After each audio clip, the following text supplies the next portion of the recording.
Brothers and sisters, family members. Hey, right? I am here to introduce a peer of mine.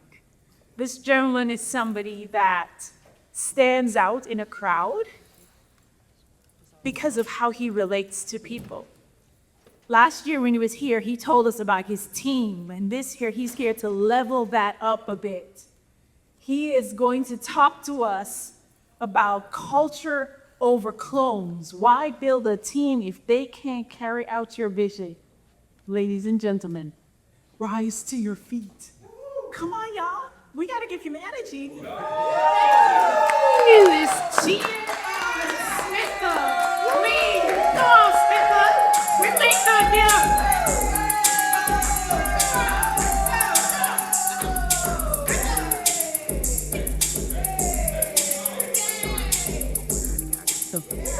If I ain't in your shadow, then what do you call that? So it's good, it's really good to be back in Baltimore from the South. From the South. Look cold up here, look cold. Feel like, it's a lot of snow. We don't do snow. We get an inch of snow in the South, like shuts down completely. Holy. But what I want to talk about is something that's really dear to my heart, is really scaling and building teams. Earlier today, there was an individual that spoke about how photographers are in the median age of around like $40,000. I believe to get to that six-figure portion and beyond, it's going to take more than just yourself, especially in this time of day. So that's something that I really don't talk about. All right.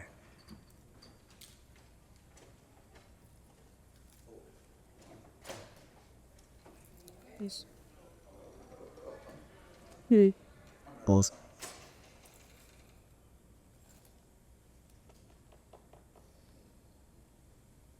There, no.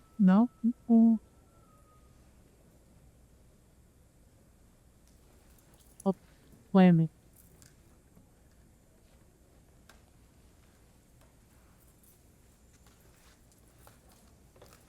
If we have to go, just say, like I said, click, and we then just roll to the next. If we have to. Fine. No, it's not. The PowerPoint wasn't showing enough. Oh, okay. Come on, PowerPoint. Right. All right. Also, so who in here is at the point where you want to start building teams? All right. You have a few people. Okay. What is keeping you away from doing that said thing? Running good people, finding good people. Yeah. Trust. So those are some things I'm definitely going to talk about. The finding good people portion, and as well as the trust. And how I have been able to do that within my business. I will say that my advice with that, it's going to be a little bit different than a lot of people's, even when it comes down to the whole portion of the second shooter culture. I don't really believe in second shooter culture like that, because I'm really big on culture within the organization. Yeah. So I'm gonna talk about that as well. So, all right, so some of the takeaways. Delegation is gonna be a really big takeaway that I want you all to really understand from this presentation, as well as when it comes to alignment, okay? Now, the funny thing when it comes to alignment is that oftentimes as creatives, we lean on ability. I gotta have the person that's already together, but I'm gonna show you why the alignment is a better option for your company rather than the ability of that or the talent of the individual. And the last thing will be an inverse pyramids strategy, where the CEO or the owner, which you all are the owner of your organizations, instead of being the top individual, you're actually the foundation. So the inverse law of that. So that's one other thing that we'll take away. Now, Scott, earlier today, as I mentioned, he talked about so far as photographers bringing home 40,000. Bringing home 40,000, only 1% bringing the 1K. I really believe if you are able to build together, it's easy to get to that 1K portion. I mean, the 100,000 portion. I have mentees that are making 60 to 80,000 with their own business, and they're all in their 20s. So it's a way that you can do, but it's going to take that cross-pollination of just going together. And Scott mentioned that earlier, so I love when he was talking about that. So I took a photo of it, especially within presentation. This is kind of take home with peculiar that these numbers aren't far-fetched. I believe that 1 out of 769 is every individual here at this conference because you all are already doing the work to get to that place. So it's not like you're going to be missing or lacking information, which goes into that training portion. So before we delegate, we master. Once we master it, we document it, then we train, and then that's how we delegate, okay? Why not? So you all are in a generation, we are in a generation where everything is being recorded. We're filming everything, we're showing everything. Now, the great thing about this, the law of attraction is what you put out, you're gonna get back, okay? Now, what I love about that law of attraction is that we're using video to attract clients. But at the same time, there are other people that are looking at your organizations and also looking at you saying, okay, man, Chip, I love Chip's energy. I love everything about Chip. I love how he presents himself. I love that he's so forthcoming, different things like that. So there's people already looking at you all's organizations and saying, man, I want to be a part of that. How could I be a part of that? And oftentimes as creatives, we don't even get to that point because we're not putting out the process of film. We're not filming ourselves. We're not being consistent at showing what we are doing and how that can benefit other individuals, okay? So the first takeaway, even before we go into any of this other stuff, is really being consistent at showing yourself doing the work and working within it. If you're not constantly showing that, hey, this is what I'm doing, this is how I do it, this is what you can learn from that, you're not going to attract those team members or future team members to come a part of your organization. And I would tell you this, that the new team members that are wanting to be joining your organization are going to be these Zs, the Z generation. A lot of their generation is 20, I think it's 26 and down. And half of my team members are within that Z generation. What they want to know is how you're influencing others. That's one thing. What you care about and how you care for other individuals. They're really big on that. Really big on that. And also, how can you benefit me? Okay? So when attracting this generation, that is something that you have to kind of keep in mind. So filming and constantly showing yourself doing that, you're going to attract those other individuals that's going to want to learn from you. And once you attract the individual and they become a part of your organization, how can I teach them a process that not only benefits the company itself, but also benefits them? Because they don't want to get stuck somewhere where they're not learning and they're not growing anything. This generation is going to say nope real quick and they're just going to leave. Okay? So how do we build that process? This is another tip. Now, oftentimes people are looking for internships and process of just getting within the field. And I often tell people, instead of looking at other organizations that are already established, look at the organizations that are already have been here for years, hundreds of years. That starts with the colleges and chambers. Oftentimes, especially us, sometimes as minorities, we don't look at those corporate interests, and we don't see ourselves as those corporate interests. A lot of the corporations, as soon as they become a part of a city, the first thing that they join, the first connections that they want to join are chambers. So how can you get affiliated with your local chamber what resources that they have, they can easily get you plugged within these colleges. And there's so many different chambers that are working on them. And the whole goal of the chamber, and I'm gonna tell you this, is to make sure that they keep talent within that city. So if you are an organization within that city building your company, like-mindedness is joining another organization that their goal is also to strengthen that said company. And oftentimes they do that through internships. So they often have different programs that are not in the front street. They won't just publicly tell you about what's on programs. But oftentimes a lot of the chambers have organizations and scenarios where they actually support local businesses to help you connect with colleges and interns. Okay? And when we're talking about interns, and that this kind of scares a lot of people. Well, I don't know if somebody wants to come work for me for free. You're right. Especially Z. That's not going to happen. They don't want to work for free. No one within our organization has ever worked for free. I've been in this business for 19 years. There's not one person that worked for free. I just don't believe in that. I don't believe in unpaid internships. I don't believe in unpaid contract. That's just nothing that I believe. So it has to be paid in some amount. If that's not a lot,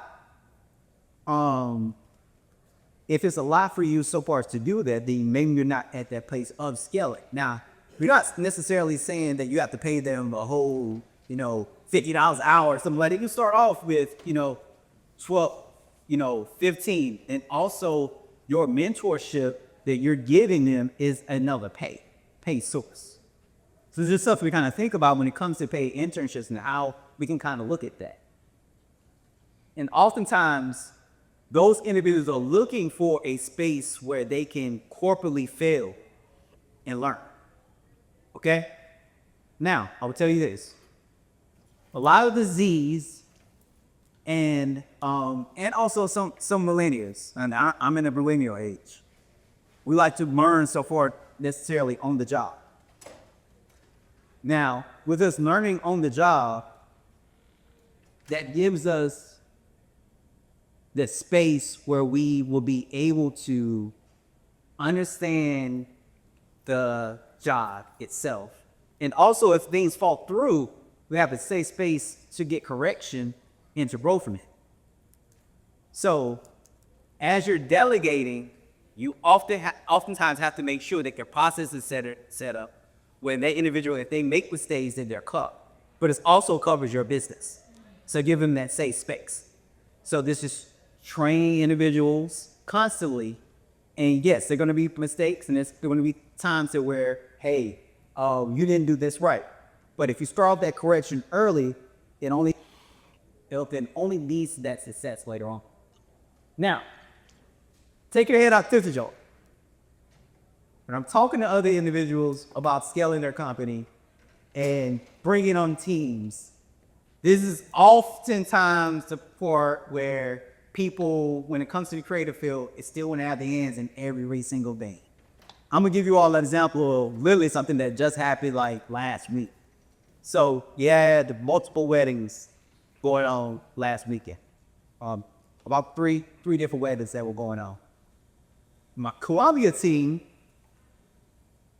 there was a scenario where the convention center wanted to charge us just to plug in lights.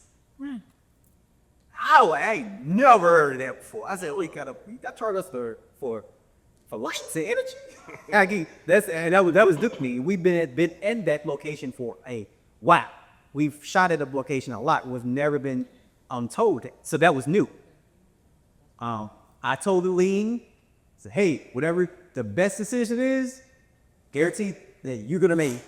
And then I went back to the wedding. He said, fine. They got those lights plugged up. They figured out the way. Wedding got shot. Brought nothing.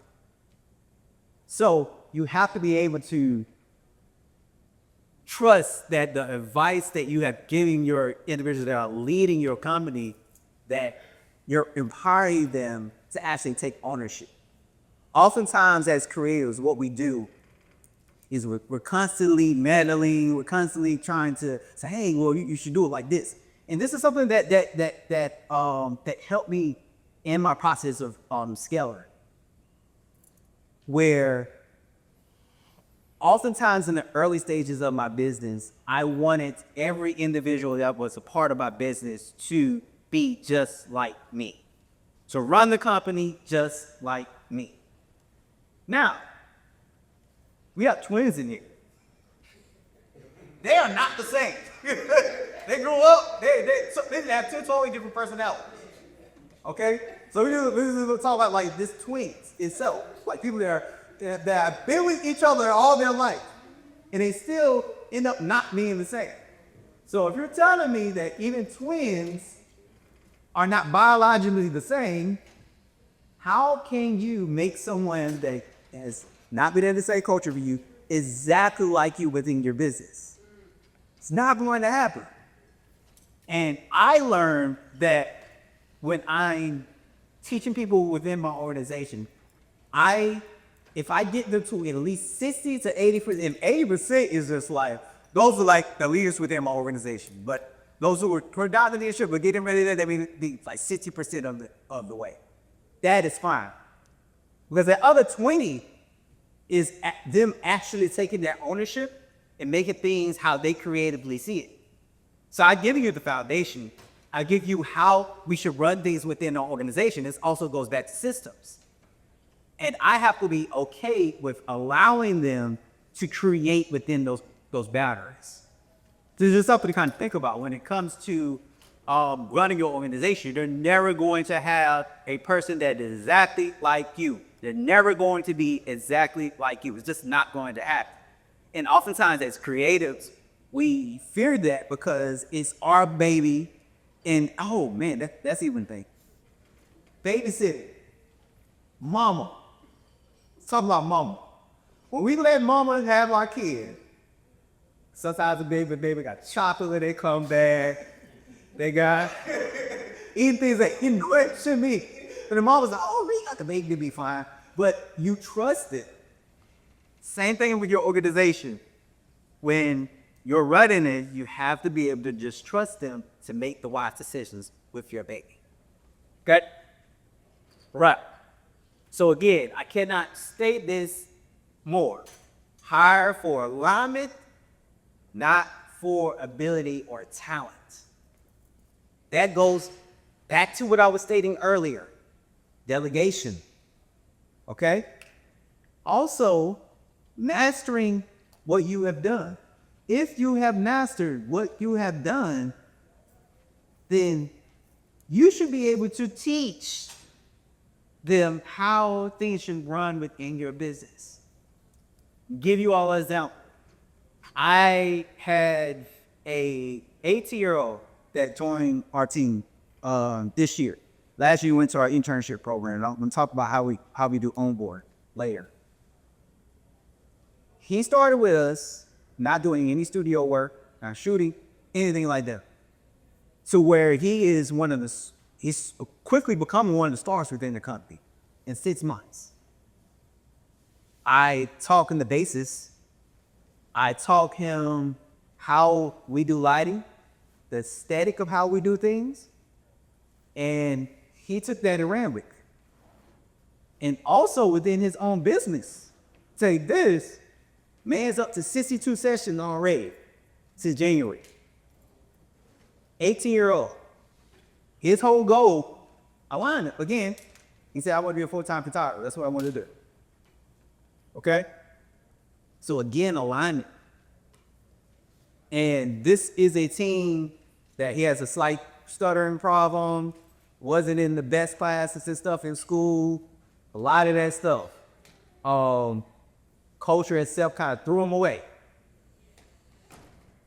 And one of his football coaches reached out to me last year because we were running our internship program. It's like, hey, I had this kid, he wants to do photography.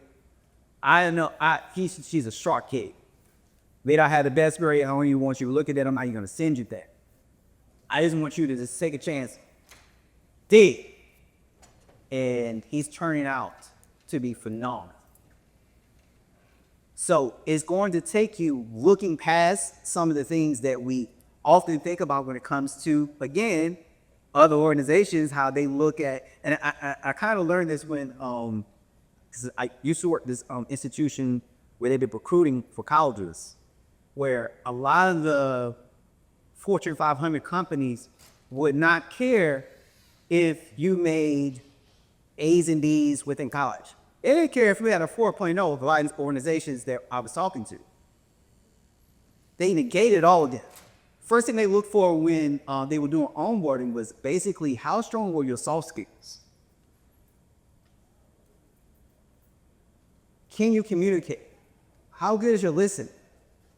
Because those are things that I can't teach. I'm gonna teach you how to work within our culture, and literally these are things that I learned. These companies were basically taking blank slates and molding them into what they want. So again, hire for alignment, knock it out. Because you all, as stars within your niches, should be able to train that individual to become what you need them to be. All right. Now, this is something I may want to take a photo of. This is how I do a lot of my, where my team members are. So I have kind of like this chart. This chart is like dope. Can't remember where I got it from. I got it from somewhere else. I did not make this chart. Can't tell you where I got it from, so I don't remember. I've had it for a while. So all my team members fall within this scenario, okay? So 7, 8, 9, 5, 6 is good. 4, 1, 2, and 3, we got some work to do, okay? Now, leadership is at the bottom. This is the bottom portion. Talent is right here in the hat. Now, I'm gonna give you all an example where this is kind of fluctuate. Now, I have some members, I have 2 individuals that when it comes to the culture of the company, and they've been with me a long time, and sometimes they aggravate people within our company, but I have to know when to bring that individual in. So when I'm bringing them in, it's like Batman, when it comes to, what is his name? Robin, but the Dick Grayson, the first Robin, okay? When I'm bringing him in, it's like, okay, hey, we're equals, and I need you to run point on this, okay? So that individual, and he doesn't handle stress that well, but he is a savvy when it comes to talent. I run a lot of like conferences and stuff as well. So his whole goal is doing production work. So he's really good with doing production. Like when people sometimes talk with people, he be a little nasty at times because he gets stressed. But when it comes to running production, that man is unmatched. And he's a 7. Now, these are some things that you also have to think about. The other individual that was part of our company, we had to kind of part ways. That individual's talent started to decrease, and they kind of fell within his 4 range, which means you're not giving me talent, but you're also not giving me coaches, so we got to part ways. So this scenario also helps you to know where your team members are at. Okay? And it's also this can be something that you can sit down with that team member and say, hey, okay, right now I'm seeing that you're at 5 or at 6. How can we get you in other areas? What do I need to do to empower you to be stronger in the culture portion or stronger within the talent part? Okay? So this is just a really good example to use when it comes to onboarding. We're not onboarding, but reviewing team members year after year. It's something that I utilize a lot. Now, this is like one of the beginning starting portions of our team, and this is one of our production portions. At this point, I want to say we had 4 different interns that were within this process, all came from upstate. And all now you are still working within the company or doing their own thing. Then 2 years later, this is what kind of scaled to from there. Now I want to talk about that the pouring portion. So I look at every individual within our company like a vase, okay? Some of the vases come to me, it is broke. Some vases I need to help, and it fits. Some bases come whole. Now, in those different scenarios, while I'm pouring within those, you have the broken ones, and you have to be patient with those individuals because you're pouring water and it's broken, and what's naturally happening? Water's coming out. Okay? So, as a leader, I have to know when this scenario is happening, how can I best support that individual? And oftentimes when it comes to this frustration portion, us as leaders, we want to attack when this individual messes up. Say, man, and oftentimes it could be something that's happening at home or happening in a personal life that's chilled. And also times the fits version when I'm kind of helping and fixing together. Sometimes you have to be that caregiver. And sometimes you're going to get whole individuals that they ain't got no issues, none at all. They, together, they're together all the way. And they just need support a little bit. So you're going to have those different scenarios. And how I treat every individual within our company, I have to treat and care for them differently.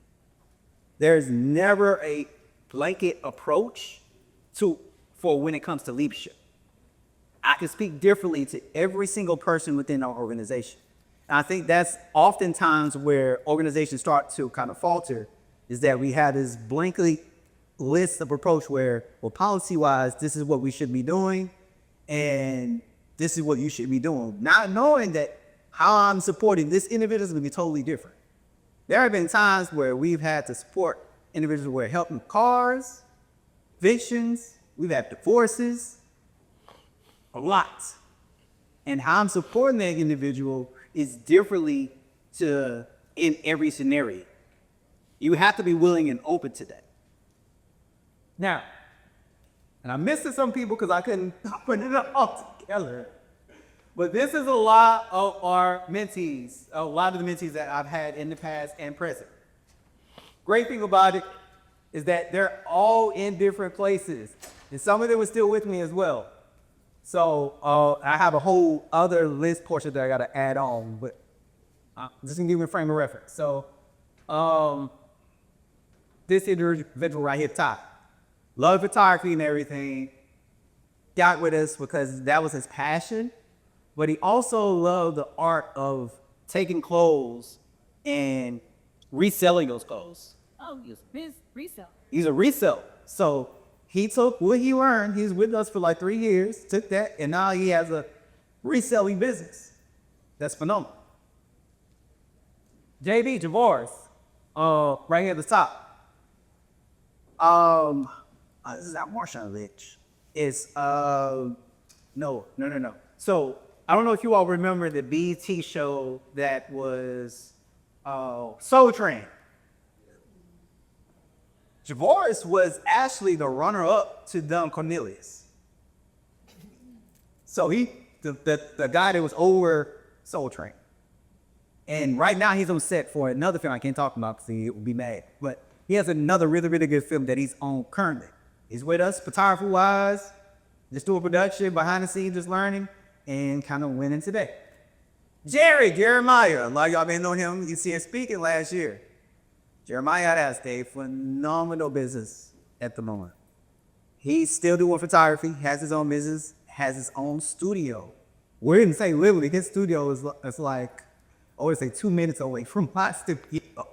Real close, real close. He's often in LA. He shoots a lot of the pastors within South Carolina and Georgia and North Carolina. These, Mike Todd, Tasha Cobbs, Travis Green. He's done a lot of those celebrities. And he's constantly going and traveling. And he started with me as a boom operator for audio. They went into photography. And I met him randomly where I was getting my haircut. And the guy was like, hey, the man over there in the chair at the front, man, he just needs, oh, dang, it's 10 minutes. See, help me talk. Okay. Oh, man, Jeremiah, he wants to get into photography, but nobody's really giving him the option. He doesn't really have the gear. Like, can you mentor him? And this is when I was in the weeds of a mentor, and it's still in. But that's when I was more so in the middle of it and still kind of figuring things out and failing and learning, especially a lot of those things that I was telling you all. And took on Jeremiah, and Jeremiah sprouted. Corby. I don't know if you all know or familiar with Courtney and Lakes, the TikToks.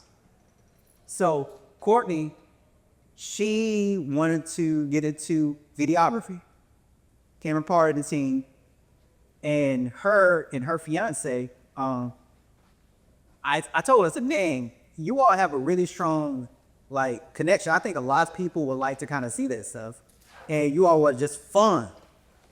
You all should be doing TikTok." Pandemic happening next year, they locked in on TikTok, and on multiple accounts, they have millions of subscribers. She's full-time content creator with her partner in Atlanta, growing within their business.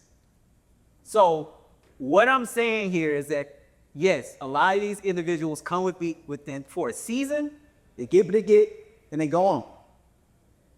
And that's going to happen a lot with Z.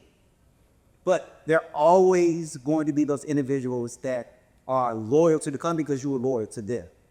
So when I need to call any of these individuals, what do you think they're going to do because I helped out with them? They're going to jump there and they will come back. So cultivating your company in this manner, you've offered them a safe space. What it's going to do is term dividends for your company. The last one before I go into Kylo. Kylo's not even, that's the guy right at the top with the green. He's not even in photography at all. I just mentor him when it comes to spaces of speaking and learning how to just deal with life. Kyler is a star at Furman University. He's going to computer science. He's been offered a job while he's RP in college, and he's a junior. Several individuals come from a single parent household, did not allow that to be a stigma for him. Constantly work. He reached out to, hey, I know you're mentoring. I just need some coaching on different things, and is learning from a different perspective. And it's been a blessing for all of us. So, Luke 17, the letter. I love, and I'm going to through sometimes I know it's peculiar. I can't do this all conference, but this parable I love because it's the parable of the 10 lepers. Okay? And what I love about this is that even though Christ knew that only one was going to come back, he still gave. Yes, indeed. Okay? So, oftentimes, as a leader, yes, it's going to feel like it's hard work. You're going to feel like you're not being appreciated. But you're going to have that one individual that's going to come back and say, thank you. Yeah. You have to just lean on that as something that is beneficial. So that 10% that comes back, be okay with that. Because oftentimes, especially work with the younger generation, they may not say thank you. And you have to be okay with that. Okay? Oh, 5 minutes. All right, so inverse. All right, inverse pyramid. All right, so I'm going to get into this. Inverse pyramid. So this is how I look at life. Okay? So I don't look at life with building a company as a period. I look at it as inverse. I'm the foundation. A lot of people don't see me. Okay? They see the team itself. They see the people that's working within the organization. Yes, associates, you see me, different things like that, and I talk about that. Well, oftentimes when you're in an organization event, a lot of people see my team, and they often tell me, the bride from last week, she called me Monday. She's like, man, and this is I'm going to tell you this is a bride that spent a lot of money. Now, I wasn't there at the wedding. I was not. She called me, she said, I just want to say thank you because your team was the only highlight of my wedding. Because there were a lot of stuff that happened. Like when I look back at the video with the editing, I said, "Ooh, I can see where the holes were in the wedding." So some people did do their job and stuff. And You can tell where the money, especially if you do enough luxury weddings, you can tell where things should go. And there was a lot of holes. And I saw it in one of the videos where she was just out of it because she was like, man, it's not coming together how I wanted to. But man, when she got her photos and videos back, she said, man, you all blessed me. And thank you for sending people that would have been patient with me. Okay? And that comes back to my culture. I often tell people that's within my organization, I lean on being patient with the brides. I have some very high-end, stressful brides. That's the culture that I live in. All my brides are high maintenance, super high maintenance. What's crazy, I love dealing with high maintenance people. I don't know if that's psychology something. Compared to my childhood, so it's like I like dealing with those type of people. It's like a game. But oftentimes those are the people that are high maintenance because they care. And I like dealing with clients that care. So, fears. Yes, they will leave you when building your team. Clients will go. There are a lot of my clients are now clients of my team members because I wasn't there to wear it, and the bride got a connection with that individual. They were going to take photos with that. Cool, that's fine. Go at it. Couldn't do great. I've had staff members with cuts up flash, especially flashes. Lord, we run through flashes. So at the end of the year, I always got a big bill that I got to replace. Time wasted. There will be some individuals that will waste time. You have to be okay with that. Stole it. I had people steal from me. Comes with the territory. You got to be okay with it. And at the end of the day, when things go wrong, I'm the person that ends up being blamed. And you have to be okay with that. So these are just some things to kind of think about when it comes to a team. So this, constantly have team rule, team goal, yap, and we're even bigger than this and that. So again, going back to what Scott said earlier. So 1% of photographers make over 100,000 a year. Okay? This can happen easily if you invest in other people and pull them up. I don't see this being a hard number because I'm seeing people within my organization that are already in their 20s making 60 to 80 within their own business. So by the time they hit 30s, them numbers gonna be chump change for it. And constantly, I've seen it over and over and over again because I've given them the blueprint. So that, if you're cultivating seeds like that, it's naturally going to come back to your company. So if you want to be that individual that is constantly gaining, you have to have a limber hand both ways. So as I'm giving, if I have a closed hand, I can't receive. Okay? I have an open hand and I'm constantly giving, I'm constantly receiving as well. Okay? So, scalability, growth, and what I want you all to think about, this is takeaway. Write down 5 key pools at some point in this day where you can reach out to those individuals and see how we can impart in them and how they can become a part of your organization. And if you need help in this scenario, I'm up for questions. Literally, just send me on IG. This is QR code. It goes straight to Instagram. Send me a message and we can talk about how you can use your efforts to scale because it's going to be different for every single company. But the foundation of it is going to lie in you first giving back and then from there being able to receive. Thank you.